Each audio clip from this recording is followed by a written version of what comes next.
I'm off to Peckham to meet an old friend of mine, Ben Lindsay, and I'm picking Josh up on the way. Ben runs an organisation called Power the Fight, who aim to tackle youth violence in London.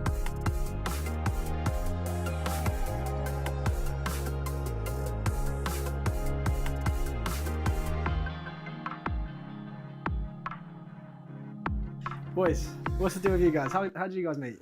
Right, it's a long story. I feel like we met at a festival called New Day, and Ben was there running a venue called the Rhythm Factory, which was sick basically. Hip hop, grime music, garage, dance hall. It was like being in the ends, and it was sick. And Ben got me to perform at it, and I think I started coming back every year, and we built up a good friendship. I was walking through Lewisham High Street and I saw this massive poster of Guvna B, and I was like, who's this guy? I've not heard of this guy. So at the time we were looking for people for this festival. So I was like, we're gonna go up and just see what this guy's like, because he looks like he's got a lot about him from the poster, but you know, nice. until you actually see him, you don't know. And we got there, and I was just like, oh my goodness, I've never seen anything like it. He was doing Kingdom Skank, and the crowd was just going mad, and I couldn't work it out. I was like, this is crazy, but I said, this is the guy. Let's get him. Let's see if we can bring him to New Day.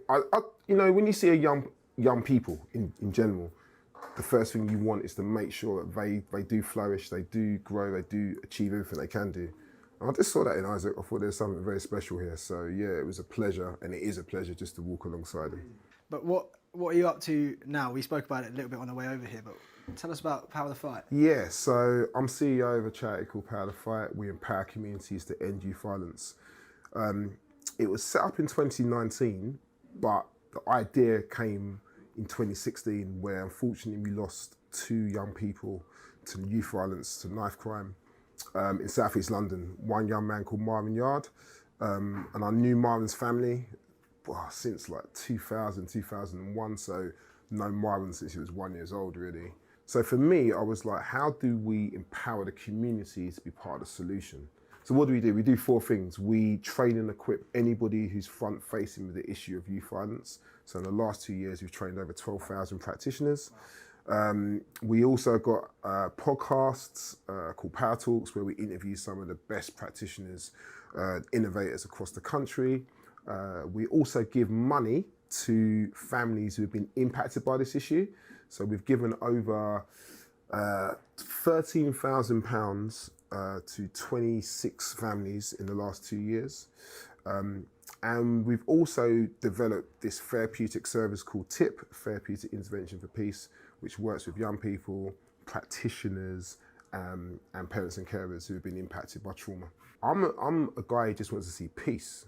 And I think it's because I've seen how much, when it comes to violence, it's not just what happens in the instance, it's the ripple effects which impact the communities for years. Just piggybacking off the thing about the ripple effect, we was at this festival, 7,000 kids, and one evening on Snapchat, the murder of a young person from South East London, sent to some of his friends at the camp, sent on to hundreds of others at that camp, and I've never seen anything like it. So that young man which Isaac was talking about was Myron's best friend.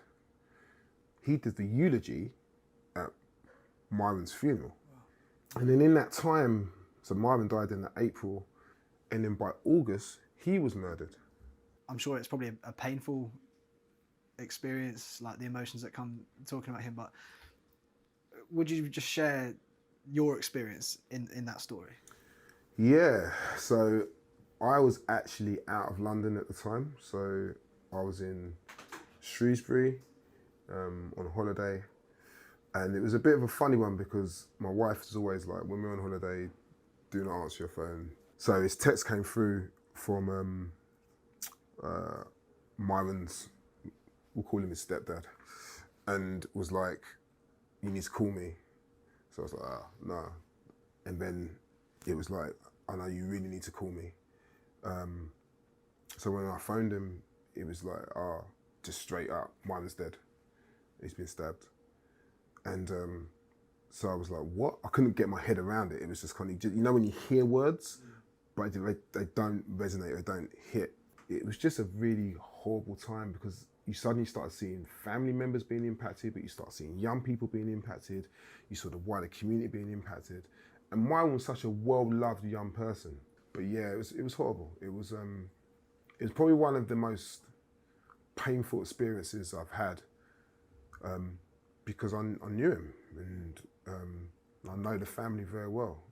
How do you look at forgiveness as a Christian, as a pastor, as the CEO of a charity? From a Christian perspective, forgiveness is at the heart of the faith. It's the cornerstone. How that plays out on a day-to-day, where you've got people who maybe are not Christians, and also where there's real life beef, I think is really interesting. So number one, I think you've got to model it. You know, so every day I'm trying to model what does reconciliation look like. I think it's also about the position that you choose to play. Are you going to be the person who can actually stand in the middle of people and be that peacemaker? Blessed are the peacemakers, you know. Are you going to be that person? And that's not an easy place to sit at all, but I think if God's given you grace to do that, then that's where you're meant to be. So I think what Ben does, which is unique, is not only, you know, stand up side by side with the other organisations in this area, but also challenge and equip Christians and empower them to do more in this area, which I don't think a lot of people do. For someone like me who hasn't necessarily seen it as blatantly as some of us might have done, what's the call to action for me, who obviously now sees the issue? I see the issue. I know it's there. I obviously believe that the action is needed. What's the action for me now? So for me, I think it's financial support to organisations like Power to Fight, and there's plenty out there. I think put yourself in a position in a posture of learning, engaging with the community. I'd also say, but there's some basic things like talk to young people.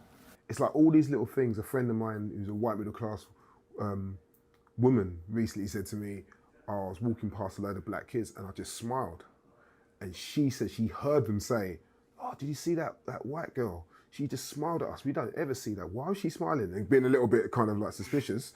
But actually it's little things you can do on a regular basis which just breaks down these barriers which the community unfortunately have put up. So yes, we can do all the right to MP, you can put money into things, you can, you know, support organisations, but there's also some just everyday things. And I think a lot of it comes down to loving thy neighbour. What does that actually mean? You know, who is your neighbour? You know, who is my neighbour, as it says in scripture. But there's been some moments recently, and just talking to Chantelle, Myron's older sister, just to see how she is in this position of forgiveness is just powerful. It's that type of conversation when you're just like, oh my goodness, I don't know how that plays out, but it's the power of God. So, and just finally, obviously in inner city communities, there's fractured relationships with police. Now you're working with the feds. I am not working with the feds. Now you're an undercover agent. How do people? I'm just trying to get me shut down or shut up. Whatever comes first.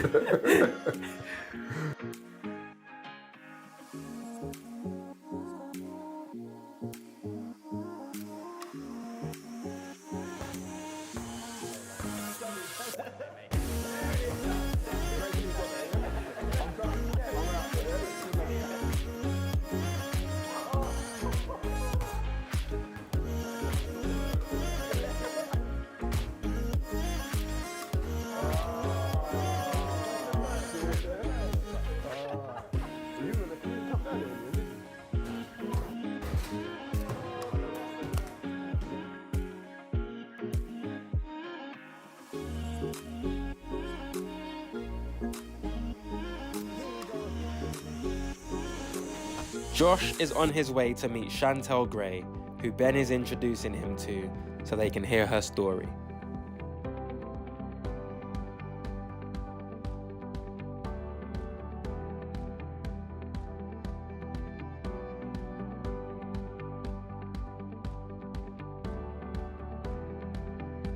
So when you were growing up, you lived with your family? Yeah, it's my mum and 5 brothers and sisters, so I'm the oldest. Oh, really? Nice. How many brothers and sisters? Like, what are the boys and girls? 3 boys and 3 girls. Oh, nice. I'm the youngest of 3. Oh. I've got 2 older sisters, and I think they'd probably both say that they mother me as well. So I'm aware. Did you get on with your brothers and sisters growing up? Well, they had no choice to get on with me because, we used to do some silly things. I'd love to talk about one of your brothers, Myron. What was he like growing up? Oh gosh. Well, he was a bit of a surprise. When my mum told me that she was having him, I was a bit like, oh, I'm 19, I should be having a child, not you. I ended up naming him. That was what I was going to name my son, Myron. And then from then we was inseparable. Like, he was like my little son. I used to take him everywhere with me, buy him clothes, everything. So, yeah, and he was just a sweet little son. He was just always funny and was just such a humble, loving little boy when he was younger. And still when he got older as well. Was he the youngest? Yes. Really? Okay. Yeah. So Myron was this young guy who was full of talent, doing what he loved. And tell us, if you can, just, where are we at now with Myron? Well, in 2016, Myron was unfortunately murdered. Got a knock on the door. Well, not a knock, it was banging, that he'd been stabbed. And rushed around there. It wasn't far from where I lived, and I couldn't see him. It was all taped off, and I just kind of knew. I was just praying that he'd be okay, but I just kind of knew that. I just had a feeling he wasn't, even though I couldn't see it. We got to the hospital, and they kept us in a room, and then the doctor came, and I just knew that the doctor was going to say he had passed. It was a 10-week trial, and I laughed, I cried, and we managed to get a verdict, and they got done for manslaughter. But, at the same time, being there and hearing everything, there's still 3 young black boys who are now facing prison, and it easily could have been the flip side of Myron could have been in that situation. Yeah. You kind of feel like you're a victim of, let's say you are a victim of what's happened, this crime. But then I don't want what's happened to now define me. And sometimes when you don't forgive, or you carry that in you, it's in your body, it's in your mind, you can't move on with your life. It affects your relationships with other people because you've still got this anger and hurt and pain inside of you. So the only way I could get through it is for forgiveness.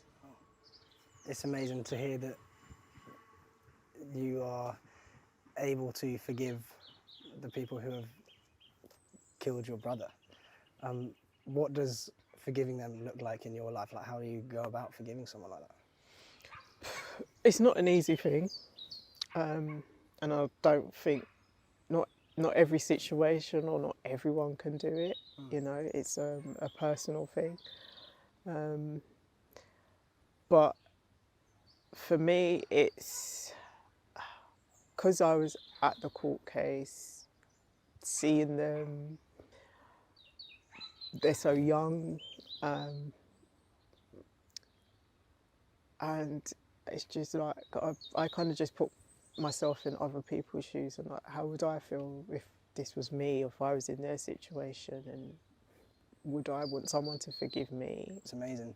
You're an amazing example to your daughter and to everyone. It's so difficult to speak about it, but thank you for speaking and for being willing to forgive. What an unbelievable model and example you are to, like I said, to your daughter and to us. What a witness. Am I right? It's amazing. Thank you so much. It's okay. Thank you.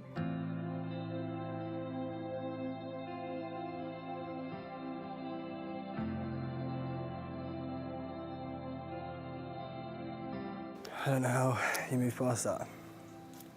But she seems to be keen on turning it for good, hey?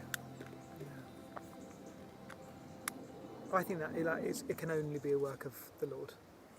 Because I just think it's like, you know, there's some things that I can't see how that's possible without faith, or without because it's just not humanly possible. It's not a human process, is it? It's not like a human reaction. No. More amazing that God has turned it into a story of reconciliation and forgiveness than what it could have ended up being, just anger. But that is, I mean, obviously there's all those things. Yeah. Amazing woman.